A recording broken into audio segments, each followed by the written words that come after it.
Hey everyone, Susan Vincentz here, and I am here to talk to you about sending mass emails out through our student information system. So as an administrator or teacher, there's usually numerous occasions where sending an email out to a large group is definitely necessary, as it is here at our school. So there's some tips and tricks to definitely be aware of when filing attachments or links to the outside are involved. So in this video, we're going to talk about 4 of the top best practices to be aware of when sending mass emails, whether it's to parents, other staff members, or just other groups associated with our school. So number 1, and there's going to be accompanied tutorial links down in the description, so take a look at those later and on the instruction guide that you were given. So the first item to consider is using our school SIS, or Student Information System database. So in our case, that is fax. So here at Christian Academy, we use fax to send out mass communications to parents. So that needs to be initiated through the communications area in fax, so you should have access to that. If not, be sure and send a help desk ticket to the IT department.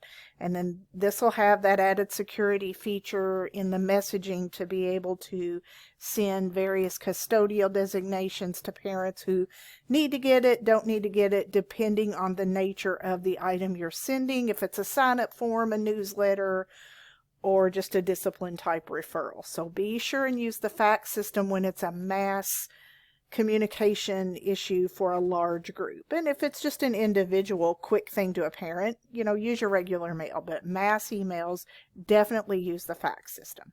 So item number 2 is, if a file attachment is involved, make it a PDF. Always, always, always send files as a PDF when it is absolutely possible and able to do so.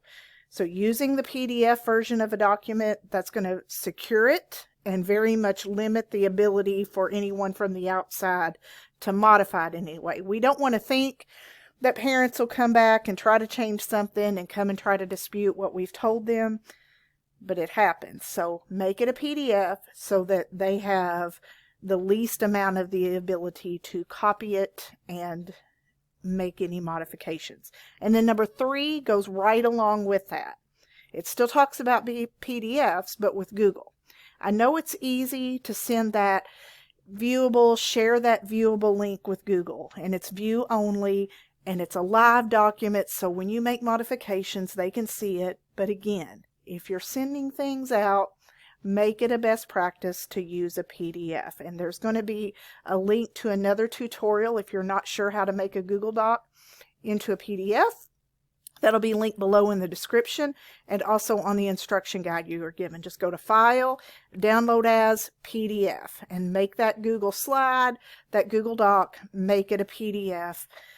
If absolutely possible. And then the 4th thing to be aware of is links, especially with Google Forms. Many of you send out Google Forms to sign up for Grandparents' Day, to sign up for open house, parent-teacher conferences, what have you, to parents as a mass email. And make sure you don't forget to hit that send button on the top right-hand corner of the Google form. Don't just copy that address from the address bar. Go to the send button at the top right-hand corner, choose that shortened link that it gives you the opportunity to get, copy that, and that's what you need to send in the mass email. If you copy that full link on the top of the address bar, it's going to make them a collaborator, make them an editor, and then it's going to mess up your form and obviously not get you the data that you are looking for. So go to the send button, copy the viewer URL for them to submit. Don't just simply copy that link from the address bar.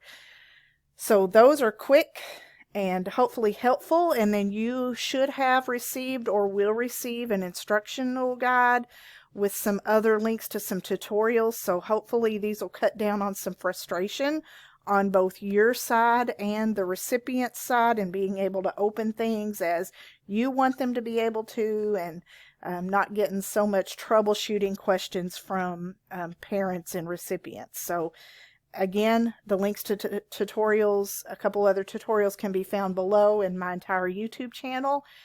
and it will also be on the instructional guide that you were given. And if you have any questions or you just need individual assistance, please don't hesitate to reach out, and I will be happy as always to assist. Thank you for listening. See you soon. God bless. Bye-bye.